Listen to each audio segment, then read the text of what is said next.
and even our economy. As highly intelligent animals with strong social bonds, Minnesota wolves deserve to be protected and admired. Learn more at howlingforwolves.org. Let's live and let howl.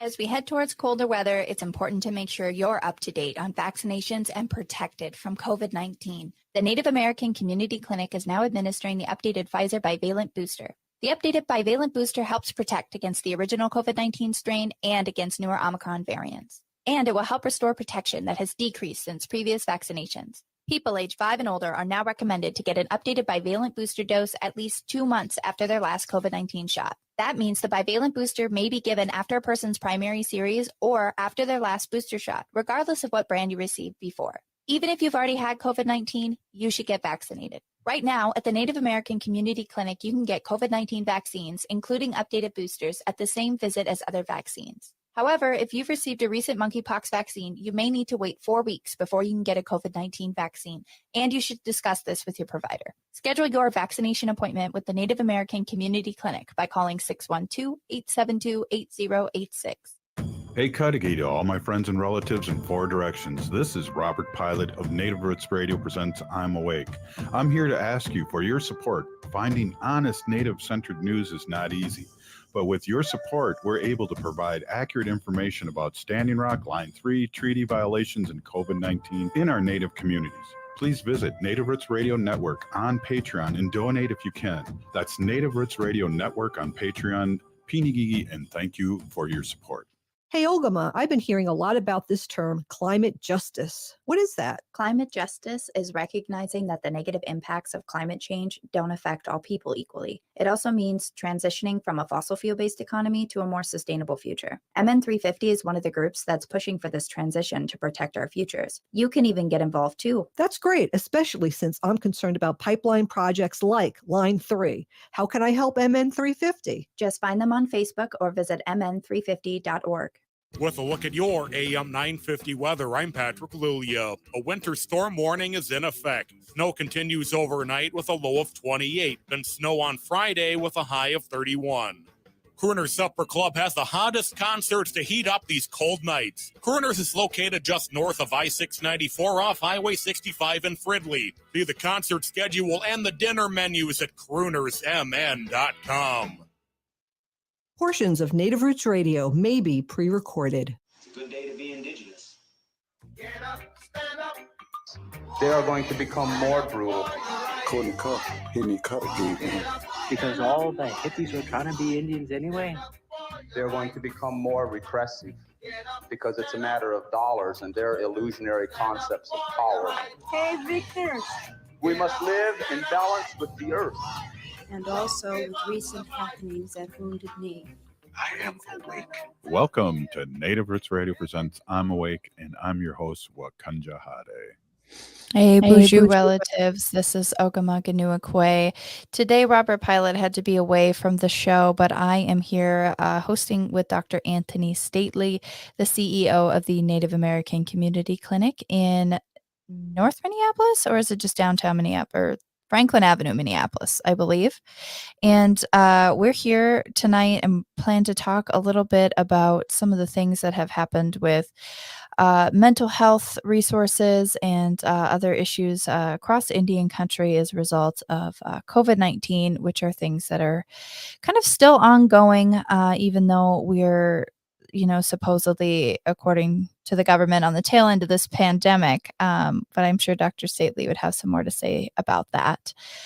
First and foremost, though, and without further ado, I want to let everybody know that this portion of the show is brought to you by MN350, a grassroots organization fighting for climate justice.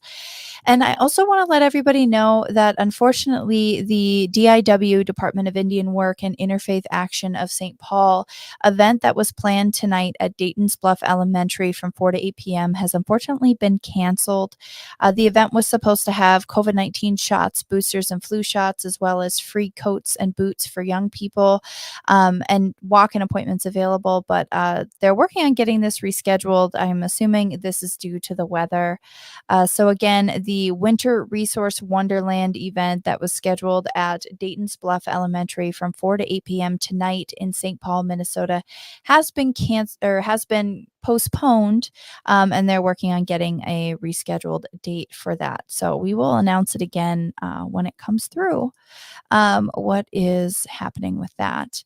I also wanted to just take a minute here and talk about a couple of things, kind of wrapping up with some things that we talked about before. Last month, I talked about the findings from Wadukawad Amikwag, which is a citizen science group that has been co-sponsored by Honor the Earth, Rise Coalition, the Sierra Club, and the Beyond Oil team to bear witness to the devastation Enbridge caused land and water in the Anishinaabe land in northern Minnesota. And there are further resources that they sent out today for folks who were not able to join to find out about those findings that happened. I know I did give a brief on it, but there are options to take action on this now. And one of those ways is to demand that federal agencies hold Enbridge accountable for Line 3 destruction. The state agencies like the Minnesota Pollution Control Agency have not stepped up to monitor the ecological fallout caused by Line 3 construction. There is currently a petition that's available calling on the EPA and the Army Corps of Engineers to be able to take action to hold responsible parties accountable and prevent future harm from happening in those instances. And it's really, it just breaks my heart, the amount of water that's been damaged and the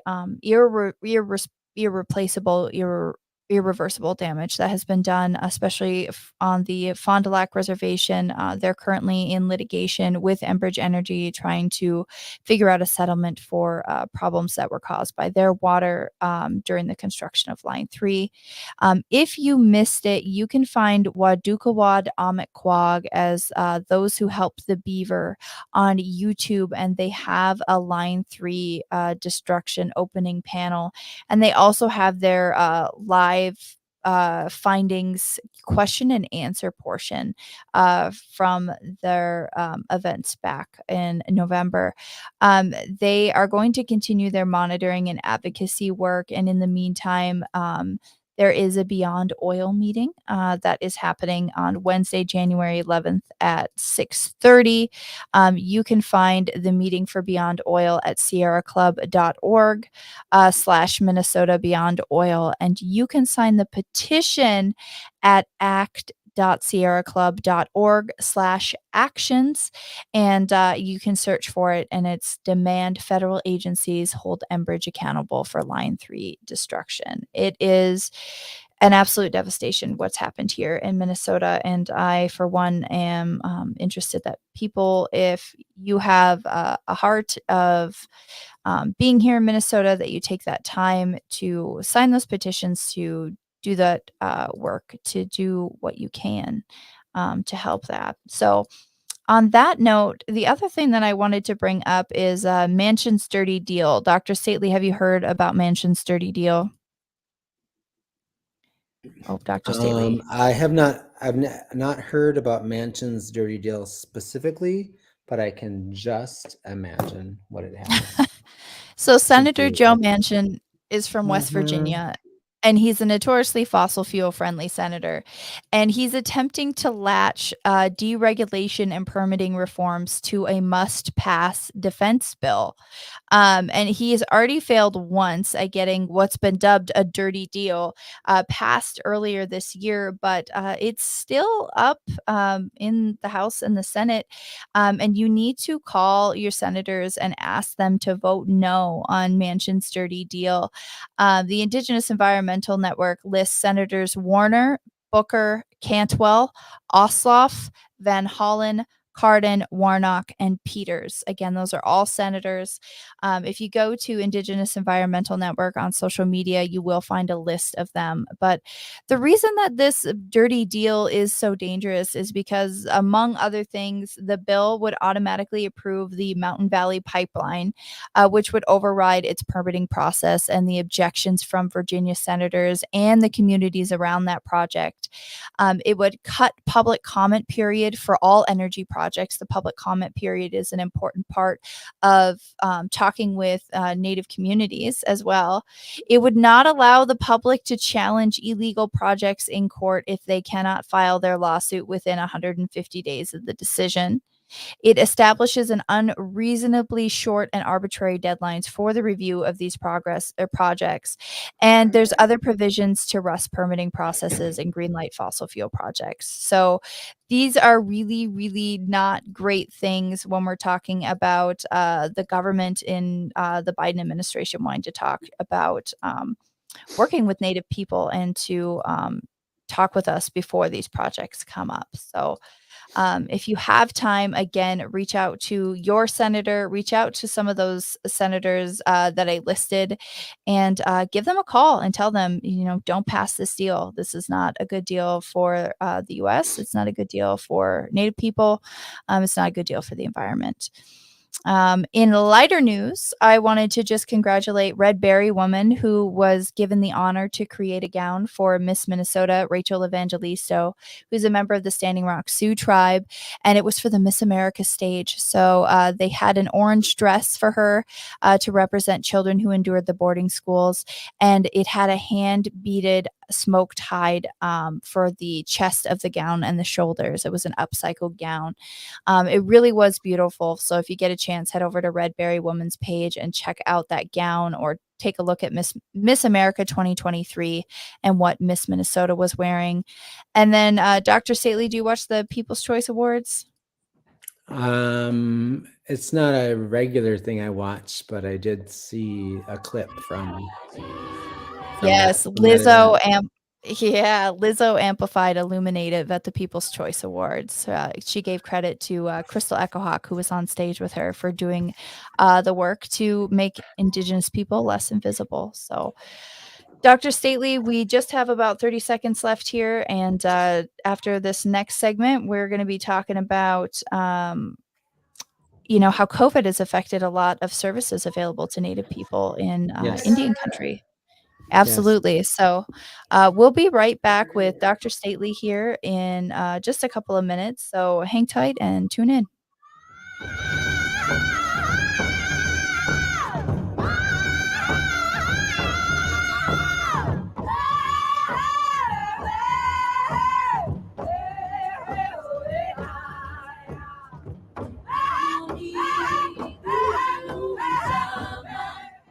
If the statistics say that 1 in 3 Native women and 1 in 6 Native men have experienced sexual assault in their lifetime, it means our whole community is affected by sexual violence. 1 is too many. Don't stand by, stand up. Don't engage in acts of sexual violence, and shut down the dirty jokes, the gossip, the victim blaming and shaming. As a community, we can change the way we respond. Contact the Minnesota Indian Women's Sexual Assault Coalition to attend a workshop to learn more. Sponsored by the Minnesota Indian Women's Sexual Assault Coalition.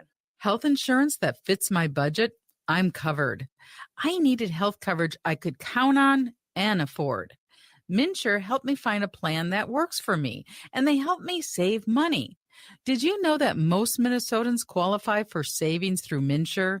And they have free experts who can help you sign up for coverage. Go to mnsure.org today and get started and get covered. That's mnsure.org. mnsure.org. Hey, Ogimaa, I've been hearing a lot about this term, climate justice. What is that? Climate justice is recognizing that the negative impacts of climate change don't affect all people equally. It also means transitioning from a fossil fuel-based economy to a more sustainable future. MN350 is one of the groups that's pushing for this transition to protect our futures. You can even get involved too. That's great, especially since I'm concerned about pipeline projects like Line 3. How can I help MN350? Just find them on Facebook or visit mn350.org. J&S Bean Factory is a Native-owned, community-supported, cozy, artsy coffee shop which offers roasted on-site beans, live music, and baked goods. Relax in the beautiful outside patio. City Pages writes, voted top 10 coffee shops. Tucked into a quiet corner of St. Paul's Highland Park neighborhood, this coffee shop roasts beans on-site from the best coffee-growing countries in the world.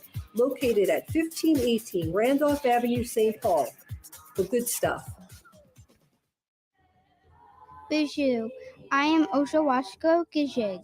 I'm from Red Lake Nation, And you're listening to Native Roots Radio.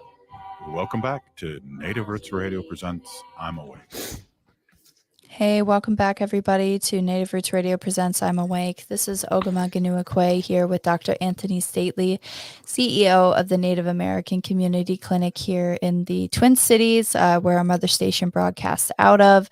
We're so excited and very grateful that Dr. Stately has agreed for a second time this week to co-host and guest host for us, as Robert Pilot, our host and founder of this show, is unable to be here with us tonight. So glad you could be here. And it sounds like you've got a couple of events that you want to touch base on tonight, Dr. Stately. Why don't you go ahead?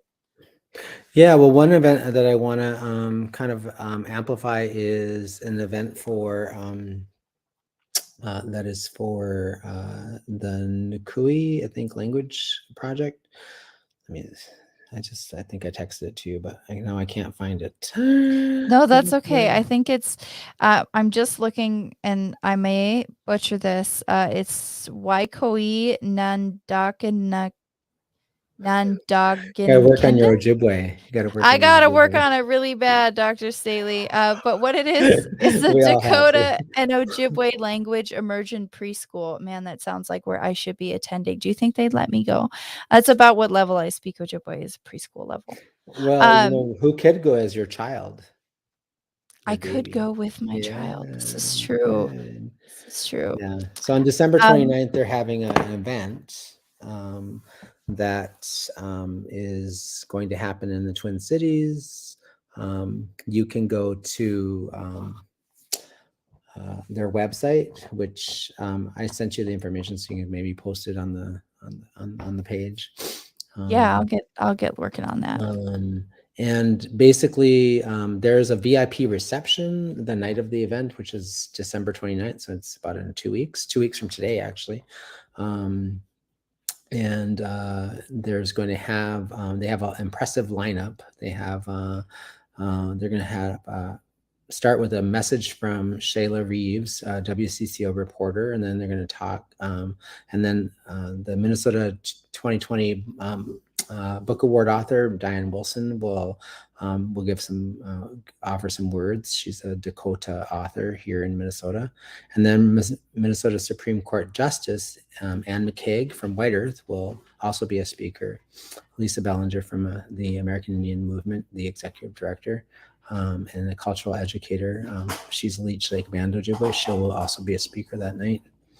And then the executive director of Women Winning, Nevada Little Wolf, also Leech Lake Band Ojibwe, and the Minneapolis City Council President Andrea Jenkins will also be offering up some words that evening.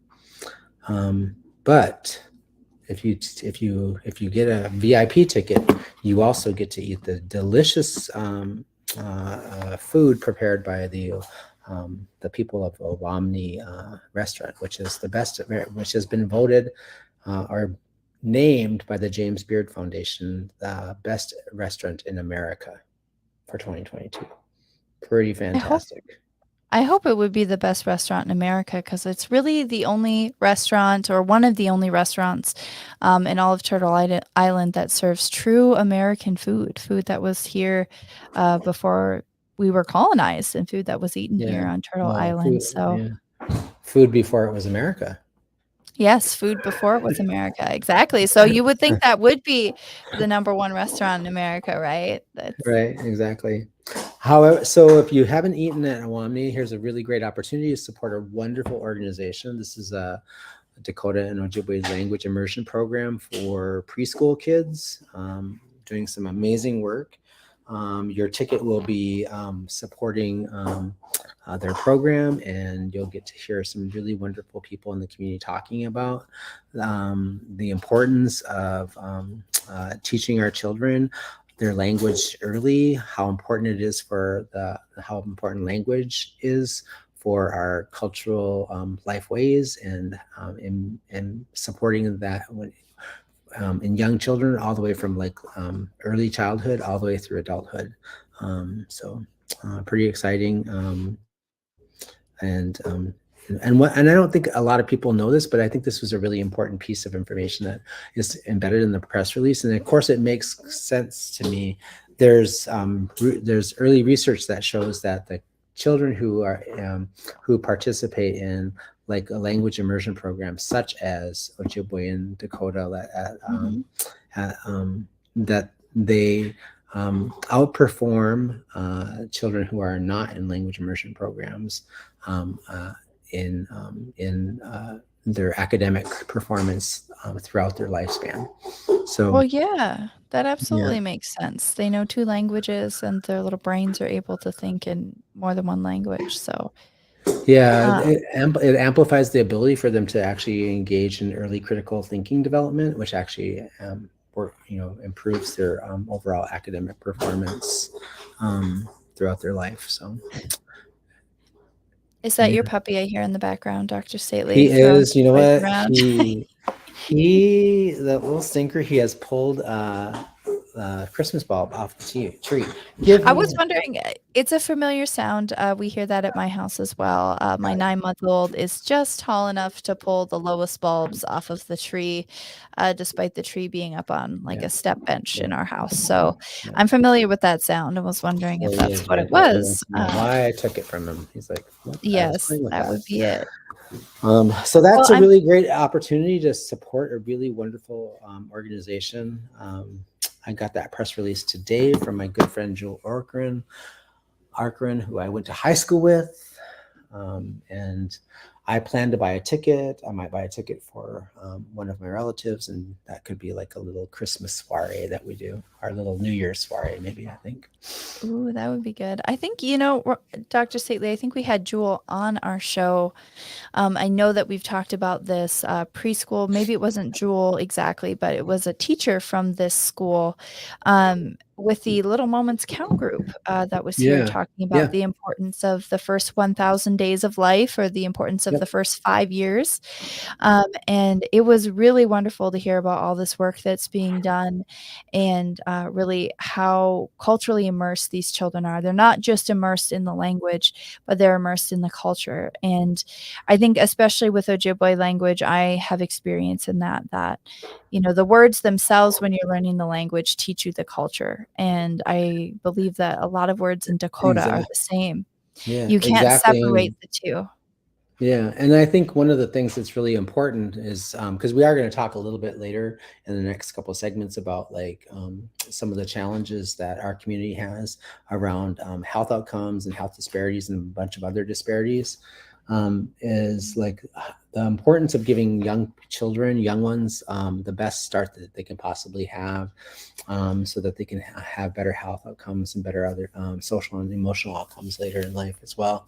One of the things that we do know is that culture is prevention, and culture is healing. And the way that we sort of begin to understand who we are as cultural human beings starts with language and this construction of ideology and philosophy, which is all embedded in language, right? The ways in which we think, the ways in which we sort of relate to one another, ways of understanding who we are in the world. And that's really important to embed in our children at a very young age. What we do know is that when we take the time to sort of help our young ones in this way, that they have much better outcomes, and it's a preventative way of making sure that they steer clear of it improves mental health, improves academic well-being, our academic outcomes, which also improve their sense of self and self-esteem, and better understanding of who they are in the world. And those are all really important things to sort of ensure that they get through the really difficult times of like young childhood and adolescence. Adolescence these days and young adulthood is like one of the most treacherous journeys that anybody has to take. So anything we can do to help them early is important. Yeah, and they say that early childhood education is the easiest way to prevent, like you were saying, prevent people from having issues later on in life. It is prevention from drug and alcohol, substance abuse. It's prevention from, violence. It's prevention from those types of things that would put people on a path that they would have to spend more time healing from in their lives later on. Yeah. And, one of our longtime listeners and supporters, Jason from Camp McGeezy, just said immersion schools are language reclamation from residential schools. Residential schools were not that long ago, and it really is a testament to the resilience of Native people that we are now building immersion schools, language schools, to take back what was taken from us in the genocide and cultural violence that was Yep. residential schools. Yeah, that's really true. I think I've talked about this before on our show. Is I was actually a boarding school survivor, so I think in my family's generation, like we had 4 or 5 generations that went to boarding school, all the way from Carlisle through like my last. Me and my 5 older siblings, we all went to boarding school. And so it isn't that long ago. I'm only 60 years old. And one of the things I was never able, that I didn't understand, I had no understanding really of like why we didn't speak our language, but it became really critically aware like later in life, like, oh, that's the cause, that's the root right there. Exactly, and that was what they were set out to do when those were created. Dr. Stately, we're just wrapping up this segment, and we'll be back on Native Roots Radio Presents I'm Awake with Dr. Anthony Stately, CEO of the Native American Community Clinic in Minneapolis, Minnesota. We're talking about culture, we're talking about health, we're talking about all kinds of things related to being a Native person in this modern age. Tune in and stay tuned with us after this commercial break.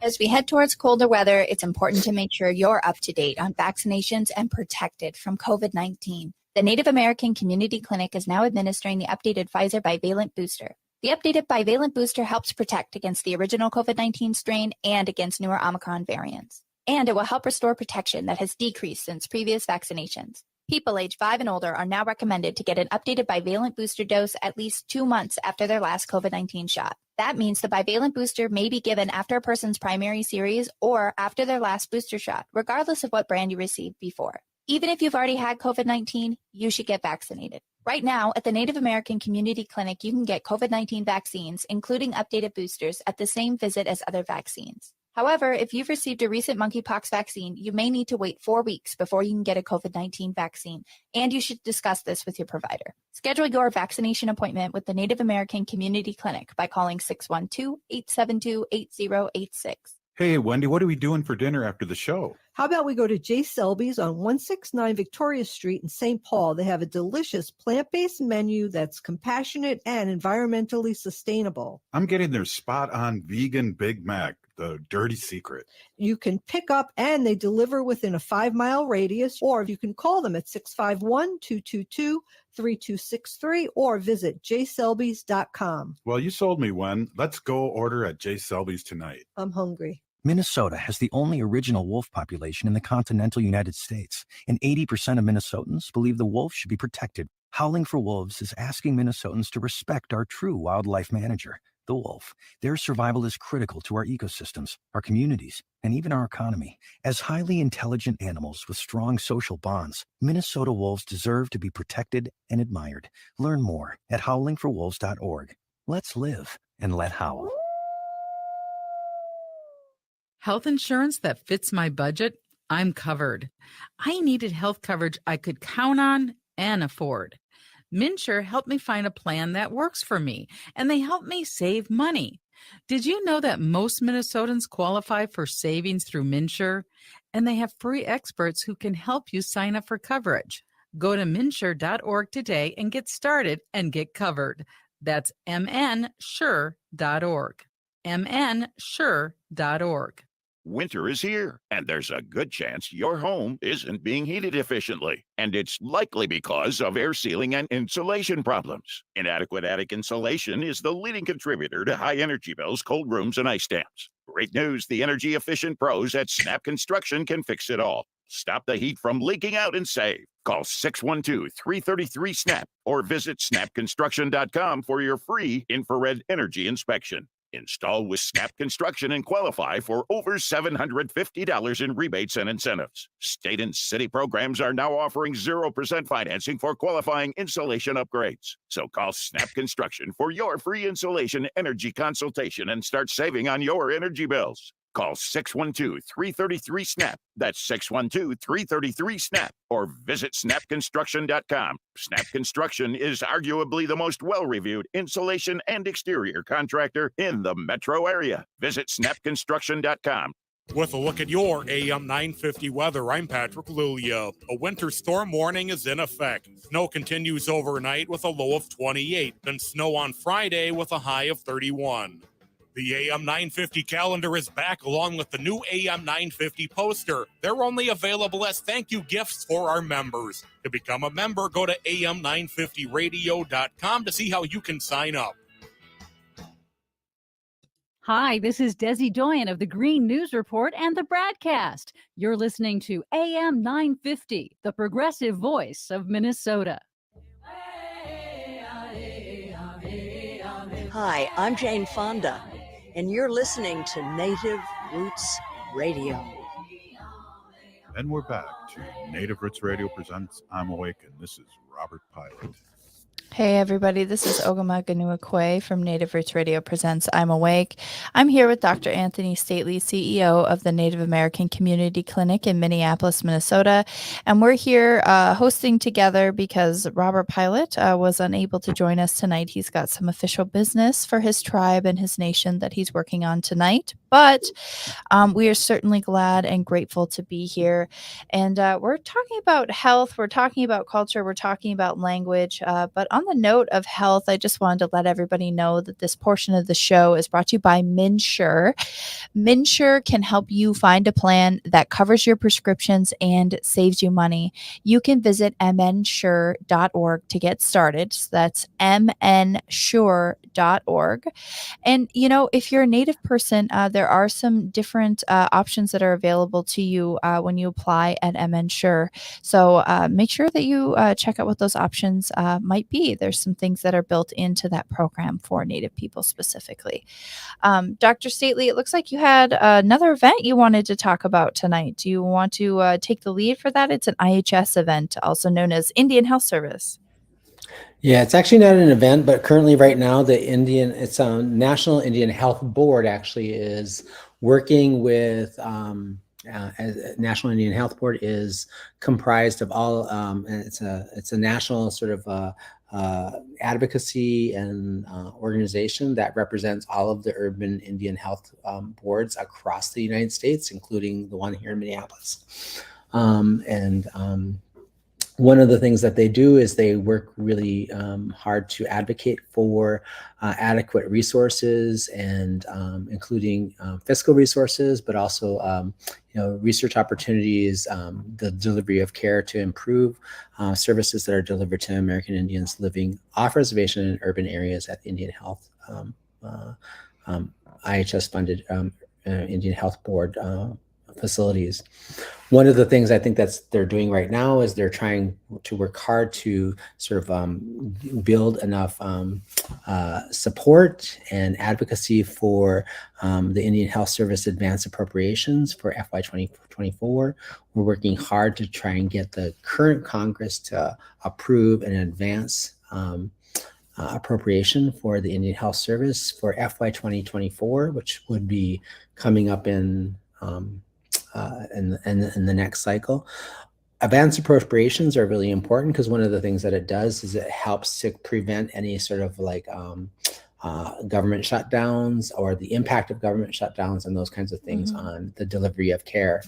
And one of the things that's really challenging is is what happens to organizations that are delivering critical care services, medical care services in under-resourced communities is having funding come to a halt because Congress can't pass an appropriations bill, which happens quite a bit. It's actually happened really very frequently with the last, under the last administration because of the sort of the divided Congress.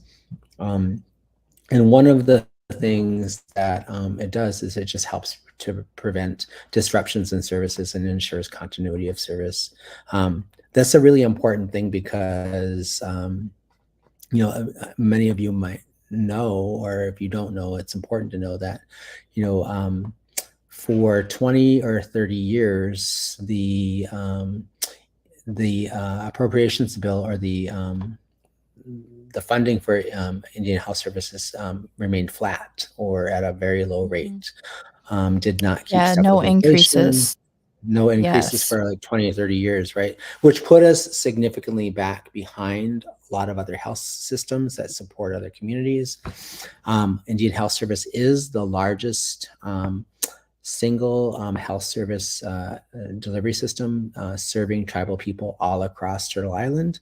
And so we want to make sure that we can do everything that we can to support the continuous delivery of care for our tribal communities and living on and off reservation. So go to the National Indian Health Board, which is nihb.org, and you can click a link and you can find your legislator and send your legislator a note right from your phone, encouraging them to support an advance appropriation for the Indian Health Service.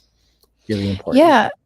And I think that one of the things that people also don't know and maybe need to know about this advance appropriations that IHS is trying to get, they're trying to get funding through the year 2024 and trying to get the federal government to agree for that level of funding. But this appropriation funding is part of discretionary funding, which is appropriated by Congress each year.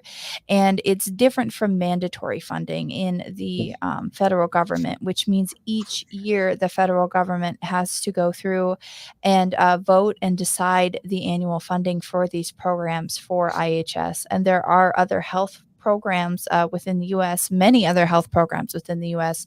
that fall under a mandatory funding bar.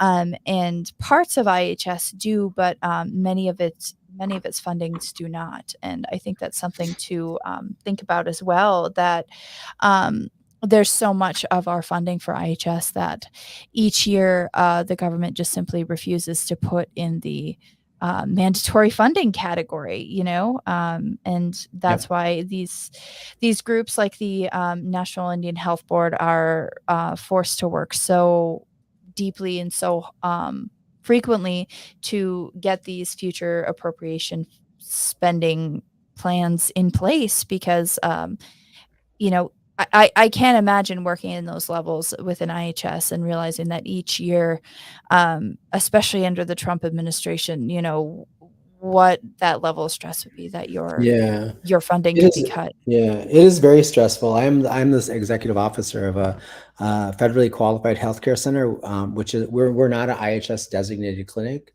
We're a federally qualified healthcare center, which serves the Native community.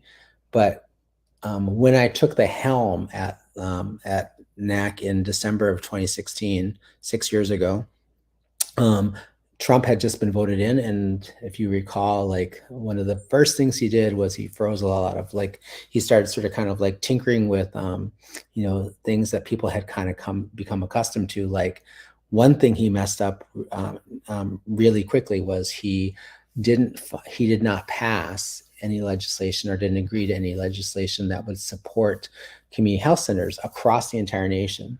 So one of the very first things I was struggling with was like this fiscal cliff that was going to happen at the end of my first term.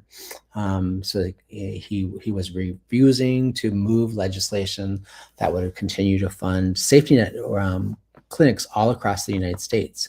And one of the things that one of the reasons that it was challenging was I had to sort of practically from the first moment I stepped into the clinic, I had to start thinking about, okay, how am I going to make up for a $1.5 million shortfall in my budget because this bill would not get passed. He kept doing this thing called continuing resolutions. So he'd do a continuing resolution for like 60 or 90 days to give us like small bits of funding for a period of time, but like it's hard to operate an organization or operate any kind of meaningful safety net service for communities when you don't know if you're going to have funding past 60 or 90 days. So that was my first year or two of working under the Trump administration in a federally qualified healthcare center.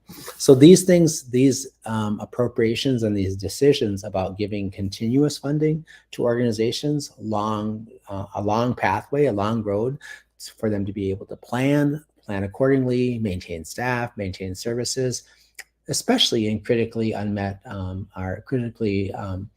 unmet areas and disadvantaged communities, is really, really critically important. It's hard to sort of try to plan what you can do in 6 months, in a year, in 2 years, if you don't even know if you're going to have the funding. And at the time, when we were in that situation, the award that we got, the funding that we got from the federal government under the federally qualified healthcare structure was about half of our budget. So for them to not fund it would have been completely devastating. It would have cut us off at the knees.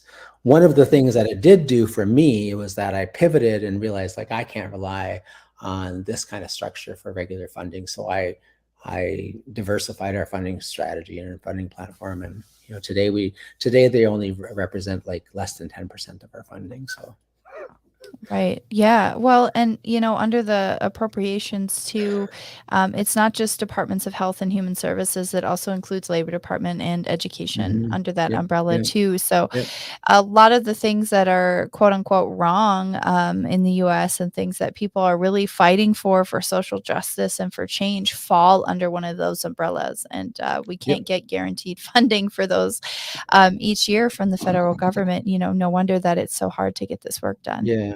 And this is challenging from the perspective of sovereignty, right? So these things, these quote unquote entitlements that Republicans always have so many challenges with, is how they label them. Those aren't entitlements. Those are things that we ceded land for. These things are written into treaty. You will give us these things because we are giving up the use of our land and the quote unquote entitlements to use our traditional homelands. And so part of it is just recognizing that those things are supposed to be guaranteed to us through all of the treaties that our ancestors have negotiated with the federal government.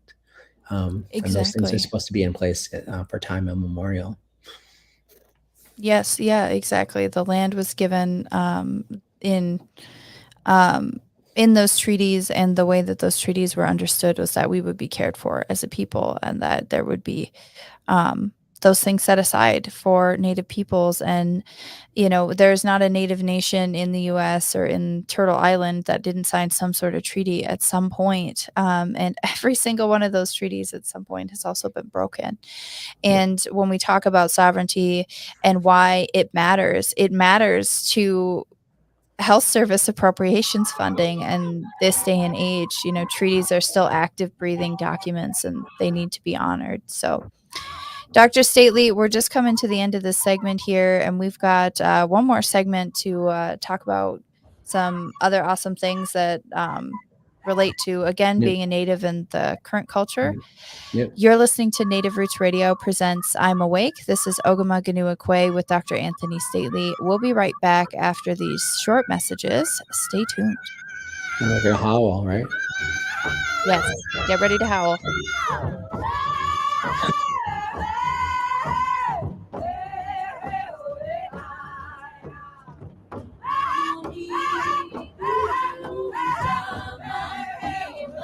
Hey, Ogimaa, I've been hearing a lot about this term, climate justice. What is that? Climate justice is recognizing that the negative impacts of climate change don't affect all people equally. It also means transitioning from a fossil fuel-based economy to a more sustainable future. MN 350 is one of the groups that's pushing for this transition to protect our futures. You can even get involved too. That's great, especially since I'm concerned about pipeline projects like Line 3. How can I help MN 350? Just find them on Facebook or visit mn350.org.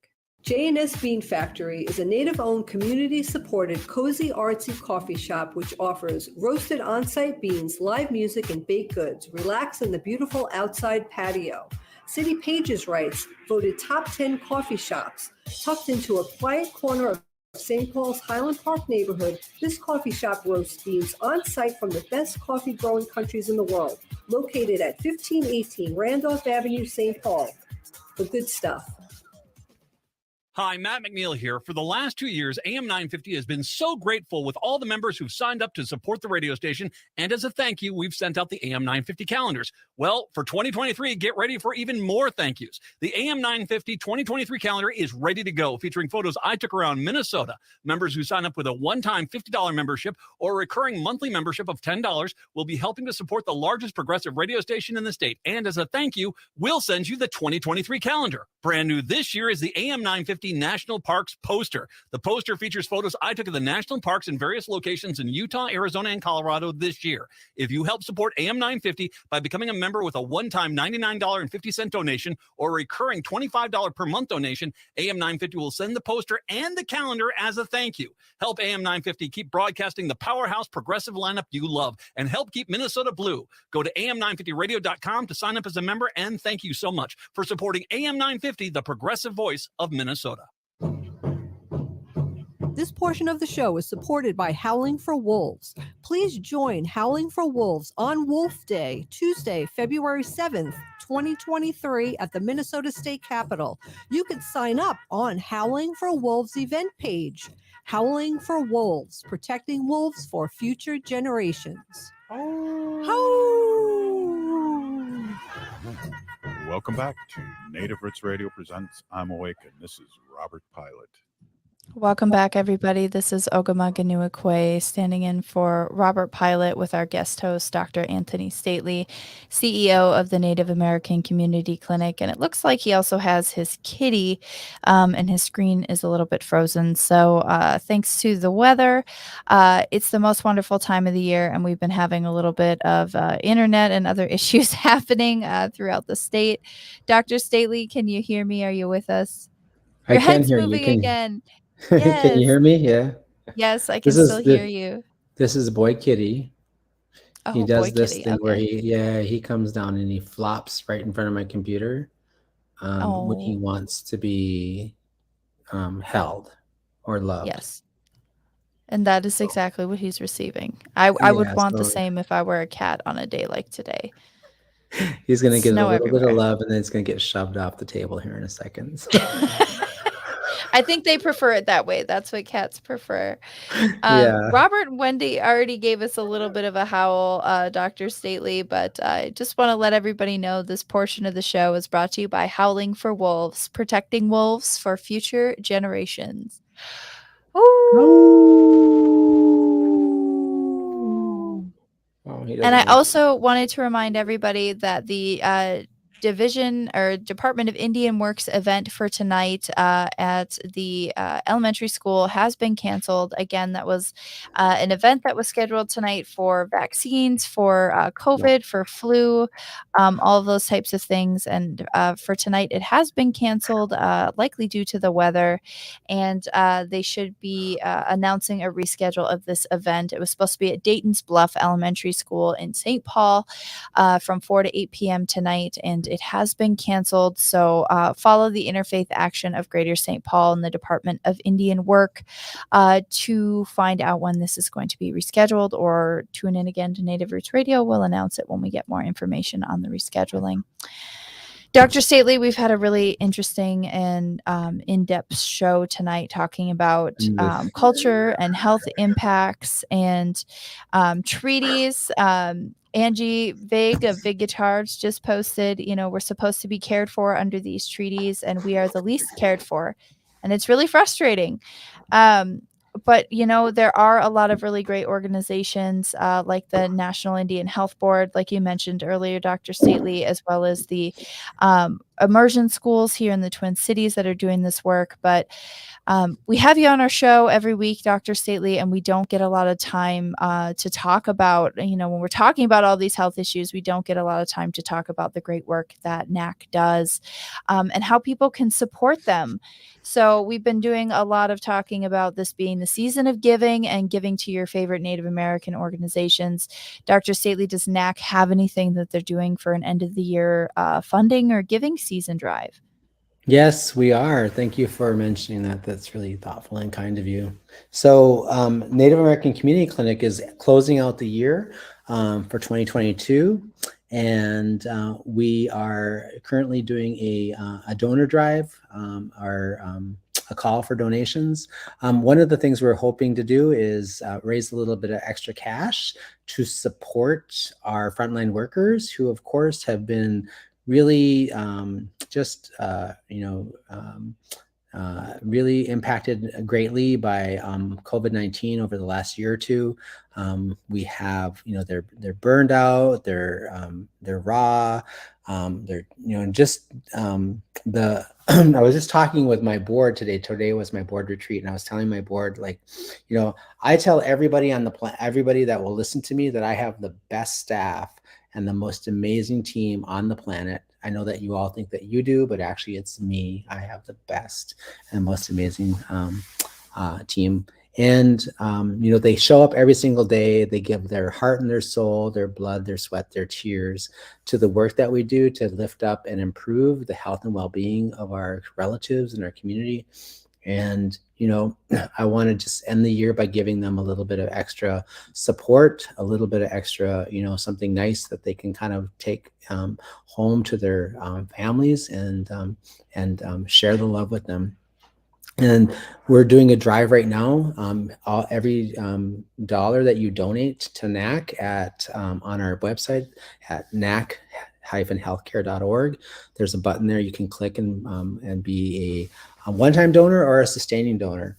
And any little bit amount happens. Nothing is too small or too large to give to support us. And we're going to use that money to support our frontline workers and their families during this season. And we're closing out the year 2022 with as much love and commitment and hard work as we always do. We're starting 2023, which is actually the year of our 20th birthday. So we're really excited about that. Oh, that is exciting. Yeah, almost legal.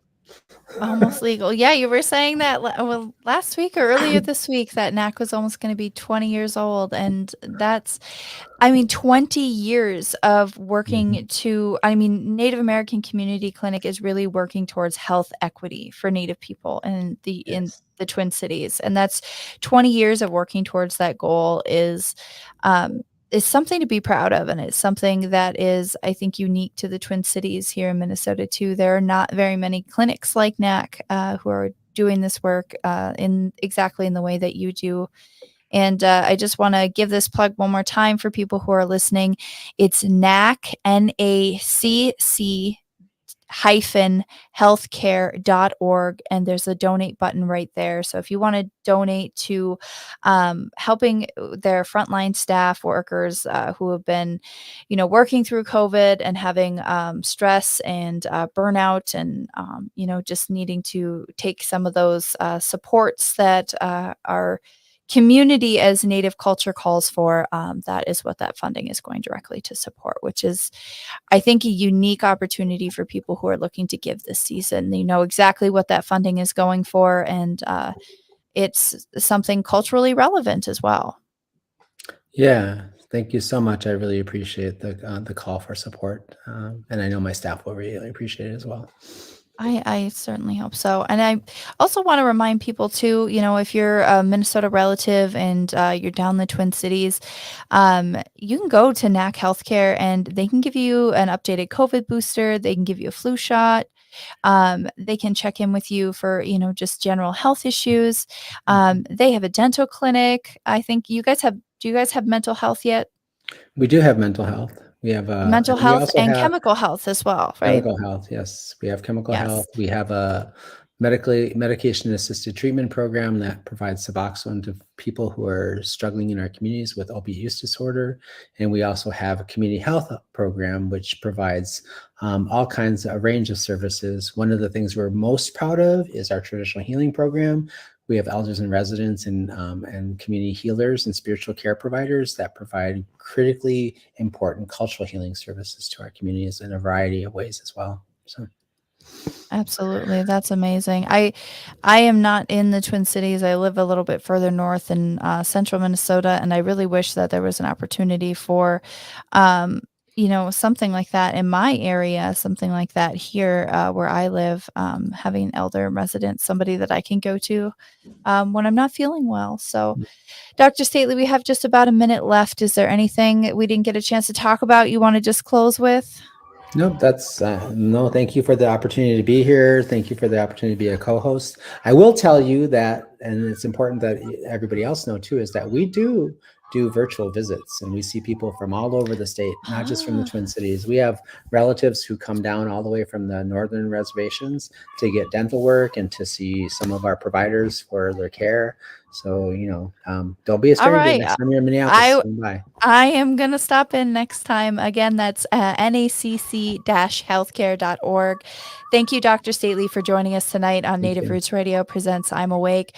We'll probably see you again on Monday to keep talking about the great work that you're doing, and we really appreciate your support of Native Roots Radio and our show here. So tune in, everybody, tomorrow to Native Roots Radio Presents I'm Awake. Thank you for listening, and again, miigwech to you, Dr. Stately. Miigwech. Everybody be safe. Bye. You're listening to AM 950, the progressive voice of Minnesota.